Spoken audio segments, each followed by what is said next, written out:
So on our first video, we gave some context for World War II and how it fits into the bigger picture of the shifting of the world from the seafaring, exploring countries of Spain, France, and England running everything in the Age of Exploration, to the Industrial Revolution, giving power to Germany and America and Japan, the countries good at making machines, which pits all these countries against each other because the world was changing.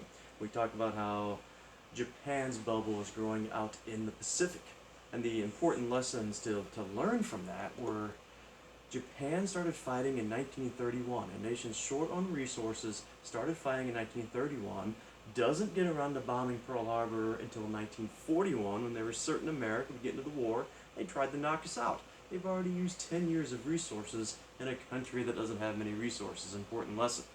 The second important lesson there was the Japanese were brutal to their Chinese neighbors and killed hundreds of thousands of people brutally and in bizarre ways, which helps justify us later ending the war of the atomic bombs. And the third important lesson, and the one we're going to build on in video number 2 here, is how the League of Nations, France and England and even America didn't do anything to help poor China. This taught Hitler important lessons that as long as you pick on a people that most of the world is racist against, that most of the world doesn't respect, that most of the world thinks are inferior people, the world will not interfere with you picking on them. Put that really in terms of, we spend so much time on bullying today in schools, and how if everybody would just stand up, bullying would evaporate. Well, it was a bully world in the 1930s. The second country to go to war wasn't even Hitler either. It was actually the Italians under the leadership of Benito Mussolini. Italian history is interesting in the bigger picture. You have to look at the entirety of world history to understand where Italy stands at the end of World War I. Italy, for half of human history, was the dominant civilization. When the Greeks passed on all of their knowledge to the Romans built an empire of 75 million people. The Mediterranean was their personal lake. They were the dominant world civilization, at least from a Western civilization point of view, for 1,000 years. 500 years of Roman Republic, 500 years of Roman Empire. Then the Roman Empire comes crashing down. Dogs forgot how to bark, airplanes fell out of the sky, civilization was in chaos. This probably sounds a little familiar in our current situation, but when the Romans fell, it left Western Europe in ashes. People just didn't know what to do, and they were in danger of being totally overran by the competing Muslim civilization to their east. And so one organization rose from the ashes and united Western Europe and saved Western Europe, and that was the Roman Catholic Church during the Middle Ages, during the Dark Ages, during what I call the outright stupid ages, where we talked a lot about Vikings killing people with dull spoons and just doing horrific things. Very violent. The church gave people hope, but listen to that name again. The Roman Catholic Church was centered in Rome. So for another 1,000 years of the Middle Ages, the center of Western civilization was still Rome. Eventually, the medieval people figured out this was not the best way of life. You have the Crusades, which again, the trading again between Western Europe and the Middle East. They figured out that the Muslims were not the complete barbarians they were thought to be. They were clean, they had hygiene, they had spices, they had superior weapons, they had the compass, they had the astrolabe, they had the telescope, they had all the technology where the Crusades would lead to the age of exploration, which begins with the Renaissance. The Renaissance is the rebirth of Greco-Roman culture just after the Middle Ages, and let's see, where did the Renaissance begin? It was Italy. So let's tack another 500 years on the Italy dominating Western civilization. That is 2,500 years between the Romans, the Roman Catholic Church, and the Renaissance, the three big R's of world history. But for some reason, it all came crashing down, and ironically, the person that brought Italy down was an Italian person himself, Christopher Columbus. Columbus is actually Italian. He sailed for Spain, but he was actually Italian. He was one of those middlemen spice traders going between the Middle East and Spain, France, Portugal, and even England at one point. Um, the Italy led the Renaissance because they were rich from being the middlemen spice traders. Columbus's entire plan of sailing straight west was to undercut the middlemen spice traders of Italy, go straight to the spices, and make all the profit. He didn't exactly succeed because of a two-continent roadblock, but eventually others did succeed in cutting Italy out of the middleman spice trade, which leaves Italy poor after the age of exploration. Poor, divided, did not develop into a nationalistic country like Spain, France, and England did. Right in the middle of Italy, you had the Pope, who would not give up land. The Vatican City is still an independent territory. It's just squeezed down to 75 acres. In the 1800s, it spread across Italy and kept them divided. When they finally united under Garibaldi in the 1800s, they were still fairly poor and weak. World War I was their opportunity. They had industrialized some in the north. They wanted to show off this industrial capacity. They jumped sides in the middle of World War I to England and France. They wanted to impress England and France. And so they're given one huge responsibility: take on the Austrians. Remember that World War I theme, that half the German army was fighting the entire armies of France and England and the 40 countries helping France and England.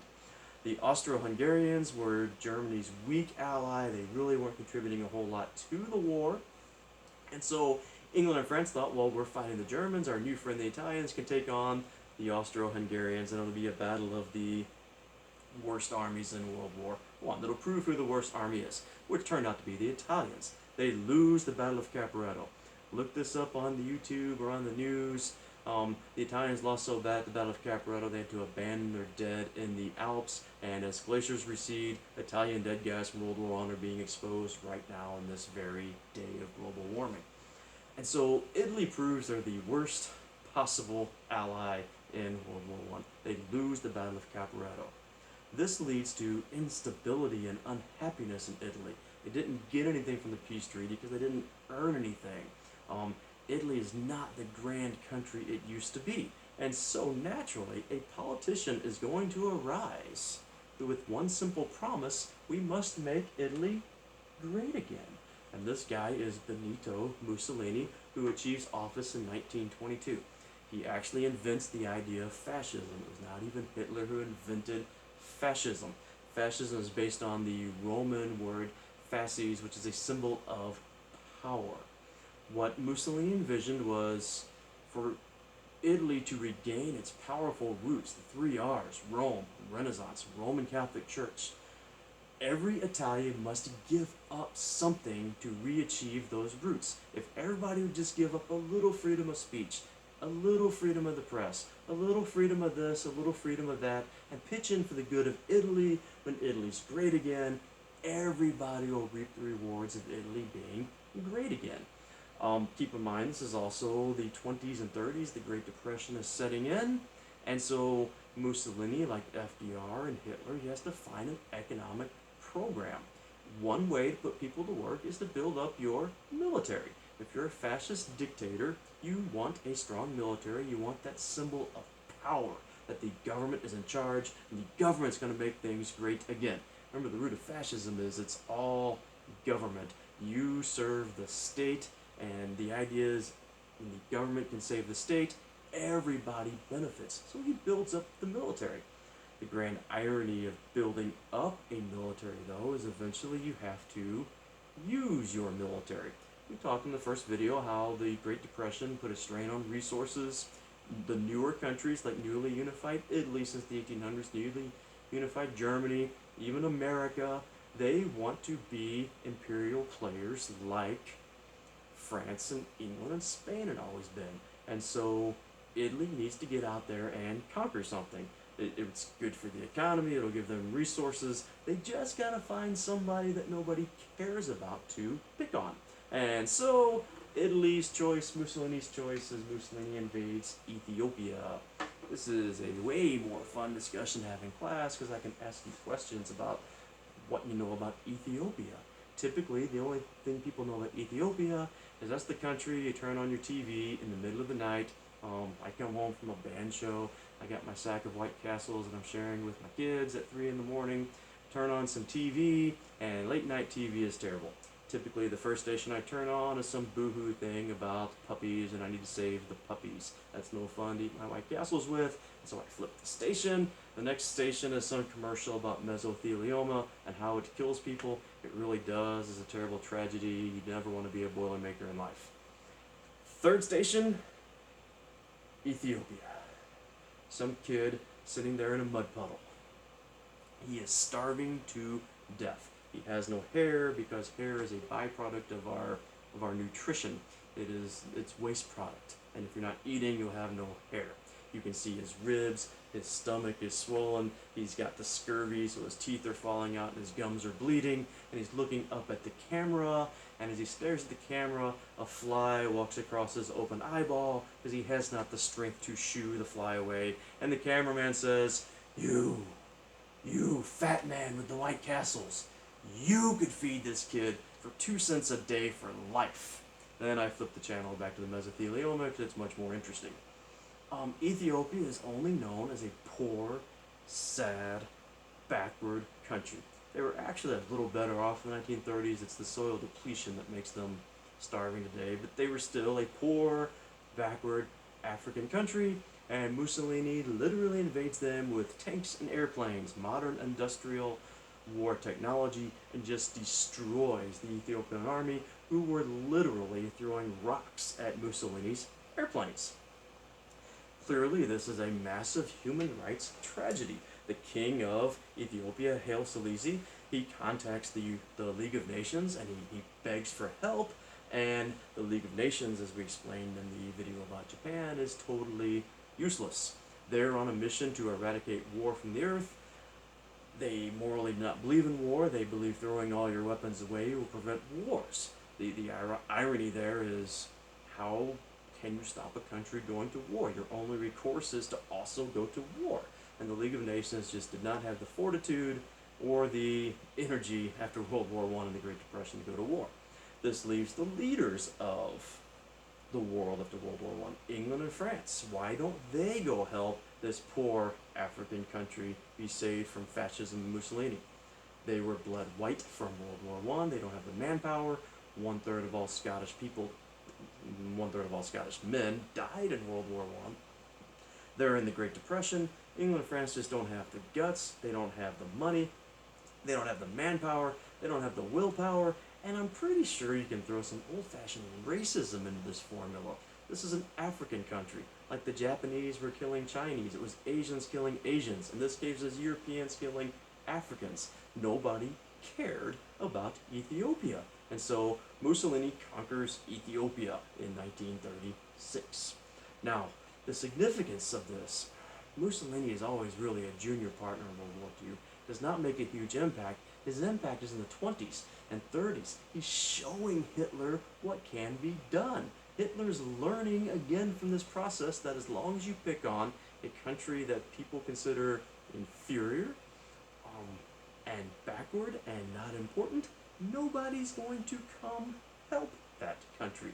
China was getting abused, Ethiopia was getting abused, and nobody was lifting a finger. Not even America, who vowed to be isolationist after World War I. We regretted our World War I decision. We didn't want to go back to war and get involved in European problems. Plus, you could probably tag a little bit of that racist sentiment onto America. It was an African country. We were still a segregated society in 1936. There was just no way around that. So Hitler learns. And I'll reiterate from the first video, Hitler's goal was never to conquer the world. You can read Mein Kampf. I wouldn't bother because I've read it for you. It is 90% about bashing on democracy and about 10% racism.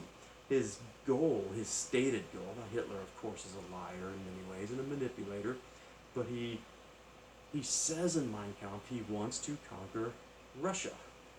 He does not even say he wants to kill Jewish people in a Holocaust in Mein Kampf. He wants to conquer Russia.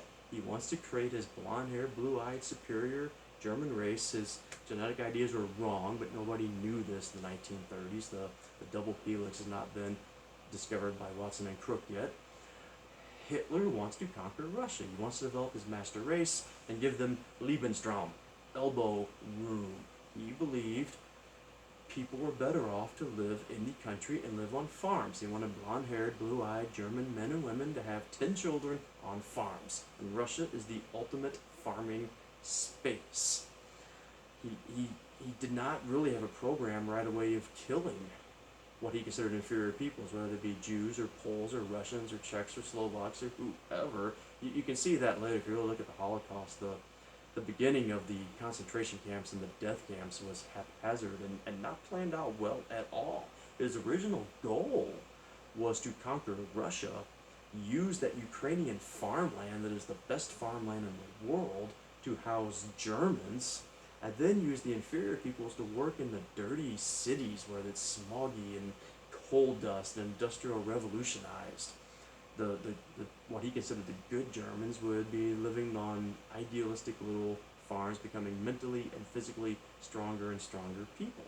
And so, again, the whole point of this is to learn that in Hitler's mind, he never believed he was starting a world war. To get to Russia, he has to cross through Poland. He did not believe England and France stand up for Poland. They didn't stand up for Ethiopia. They didn't stand up for China. He did not believe America or the League of Nations to lift a finger to help poor little Poland on his way to destroy Russia. And he certainly didn't believe anybody would want to help Russia. Put this back in context of World War I. We needed the Russians, the Allies, England, France, America, needed the Russians for the two-front war. And in the middle of the two-front war, after years of suffering, the Russians had their communist revolution and bail out of World War II. And this infuriates England, France, and America. We literally sent soldiers into Russia to fight the communists during World War I. We tried to kill Vladimir Ilyich Lenin and his henchmen Joseph Stalin and Leon Trotsky. We wanted to destroy the communism in Russia because we needed that two-front war. The communists win anyway. So from Hitler's logical viewpoint, he would be doing England and France a favor. He would be doing especially America a favor, the capitalist beacon of the world. We totally worship money and God in this country. And he wants to go destroy a communist country who's outlawed money and God. Hitler believed he could get away with taking Russia because it'd be doing America, England, and France a favor. Poland happened to be in the middle, but he had no reason to believe anybody in the world would help Poland. So, the whole point of this, before you get confused, I think I'm defending Hitler. I'm absolutely not. I'm just saying that he learned from Japan attacking China and from Mussolini attacking Ethiopia. He learned that nobody would lift a finger to save Poland and Russia. So he was confident when he starts World War II. He didn't think it would start a world war, actually, at all. But I gotta leave you in suspense there, because there's some twists and turns. He did have some backup plans, and if you can name the movie song, you can get bonus points.